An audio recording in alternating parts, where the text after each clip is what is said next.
This is Nina Turner with Disney. I'm doing the global generic. First question, describe the moment you knew you were going to be part of the MCU.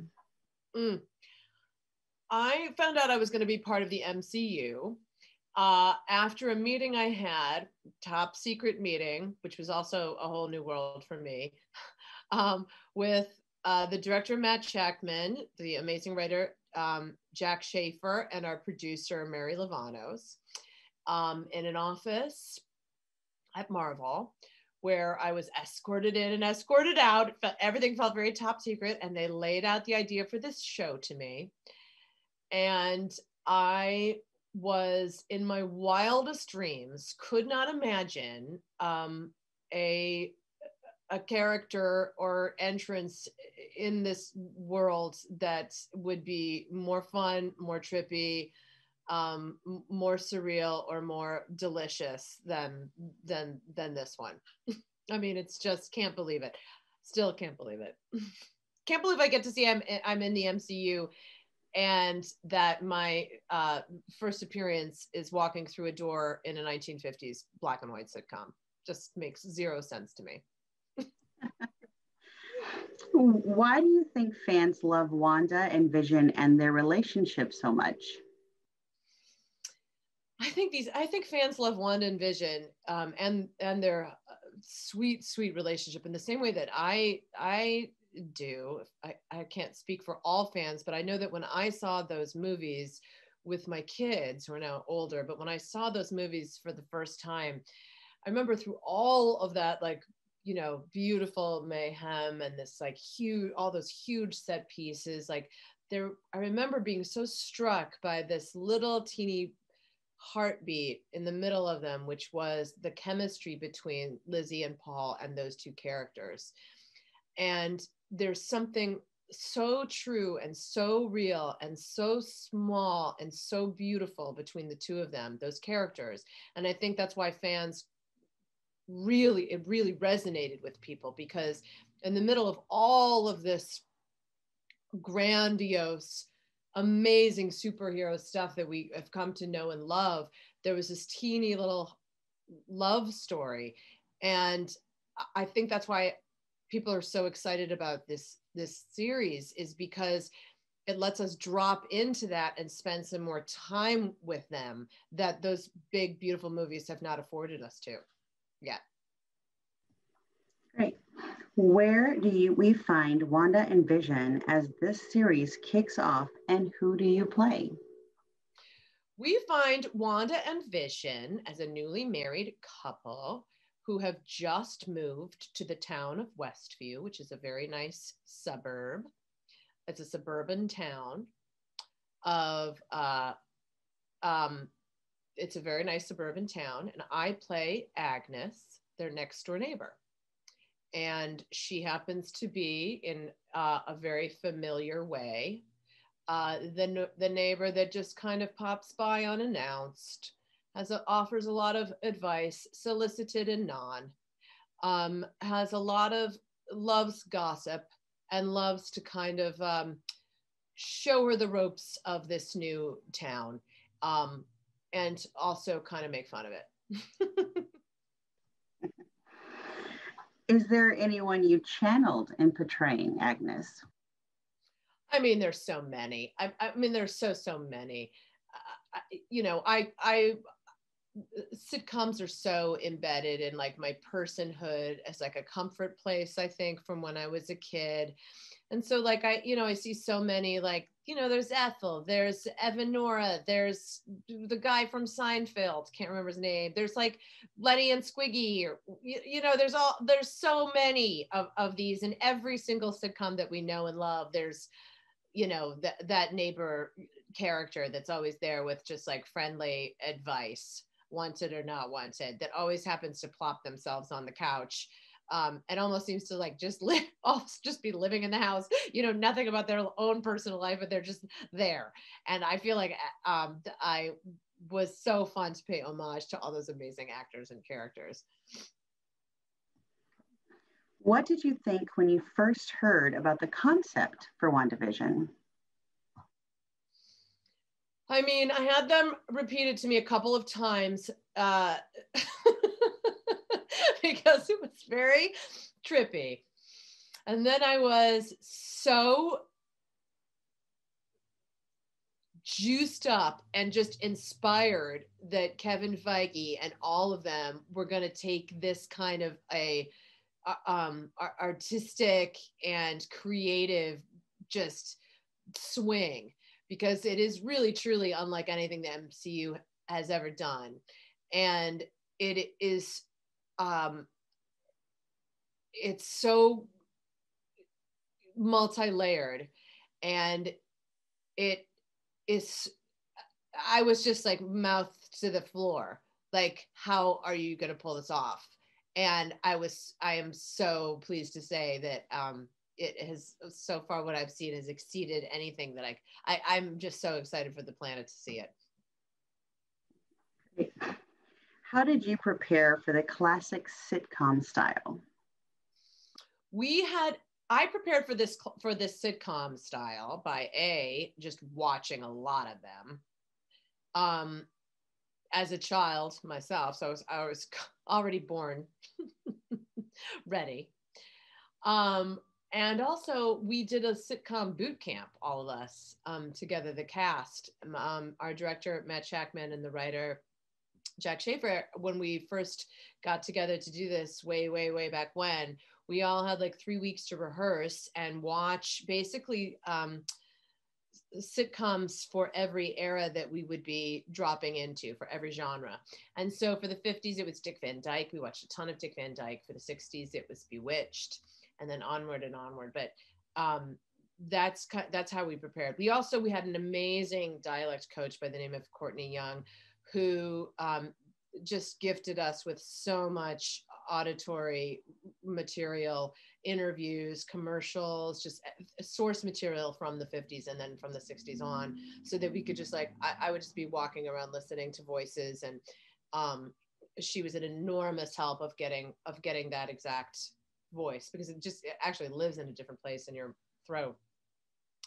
So that was an enormous help. And then those costumes, I mean, Maya, the designer, is just a goddess. And once you put that corset on and you have to speak higher and wear those heels all the time and nylons, like, it's a whole other ball game. And it just makes me very grateful to be able to wear tennis shoes and sweatpants underneath this Zoom that you're watching right now. A lot of work. Can you describe the efforts behind the scenes, from costumes to production design to dialect coach, to ensure the classic style with authentic throughout each era? Yes, I mean, from every level of, in terms of production for this, the artists working behind the scenes to realize these eras were just mind-blowing. I mean, the production design was extraordinary, from every little detail in there. The costumes, as you could tell, Maya is just a wizard, and she just made such unbelievable, from the undergarments on, like you were in the period. She even dressed the background of the audience for our live audience. I mean, the camera operators, I mean, she outdid herself. Everybody, the hair, the makeup, my team was unbelievable. The best wigs I've ever, like, all of it. Like, these artists that we worked with were incredible. And as I was talking before, Courtney Young, who was our dialect coach, really worked at not only just like going through different sounds, but just flooding our inboxes in the best way. As an actor, it's like my favorite thing, with source material from the actual era. So we got, like, you know, it was like commercials and interviews and sound bites and things that I would just be able to like listen to and kind of find the vibe that way. All of it. So from every department, we were just, for every era that we moved into, we were just like cocooned in that in that world and in that space, and really in that era. Like I was just blown away by the artists that worked on this. Props, like I mean, everybody was working at the top of their game. Now you talked about the costume. So what, did you have a favorite costume? Yes, I mean, I love that 50s costume so much. I mean, and it's so crazy because you can't see it. The black and white wardrobes are so beautiful, and if you were to see those in color, you can't believe how vivid and incredible they are. But because she knows exactly what colors, which is like beyond me, but because she knows what colors would pop the most in black and white and on that kind of in that kind of camera, she was able to pick the perfect ones to like. And just if you would have, you know, it's amazing to think of us walking around in those costumes that would never even be seen in these incredible colors. I mean, it was pretty amazing.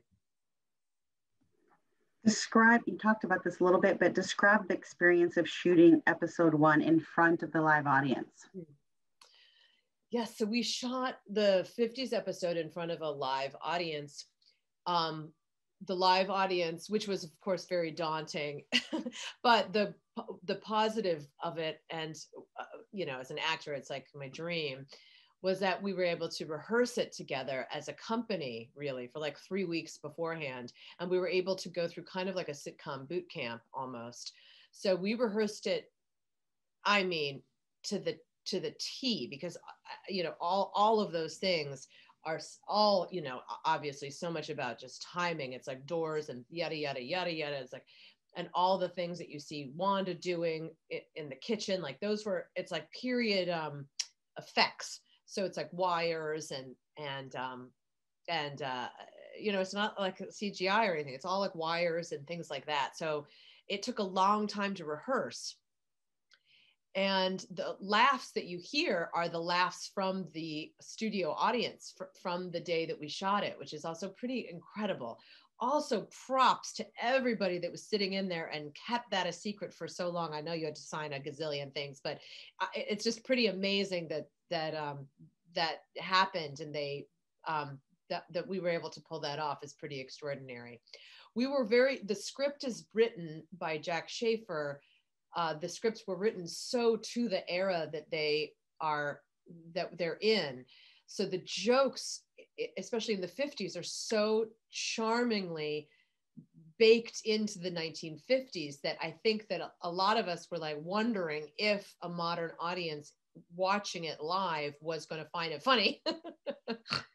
And we were so surprised once we got there as to how many laughs were coming. Like it was just such a charming, delightful, beautiful, nostalgic day. And we were racing around behind the scenes with quick changes and props, and I mean, it was mayhem in the best kind of a way. And it was like, I, again, can't believe that was my introduction to the MCU. Can you talk about working with Lizzie and Paul for the series? I have been a huge fan of Lizzie Olsen's for a bazillion years. And I was so excited to get to work with her and to know her. I think she's such an extraordinary actor and has such integrity and depth as a human being and as a performer. And Paul as well, like the both of their chemistry together in the MCU is so tender and so true. And especially in the middle of all of those beautiful set pieces and all of those superheroes, to have like that real true thing, which is that love story. I was so excited to be able to work with the both of them as performers, because I just think they're extraordinary. They're both so, and they check all the boxes that I, as a performer, is like the way to my heart. Like they're incredibly hard workers. They're diligent. They're craftspeople. They're not precious. They look after themselves. Like they just want to work. They're like, they're decent, good people. They like, I'm just, Lizzie, I got to spend a lot of time with, and she's just a tremendous, tremendous, tremendous human being. I care about her deeply, and I just think she's also an extraordinary performer.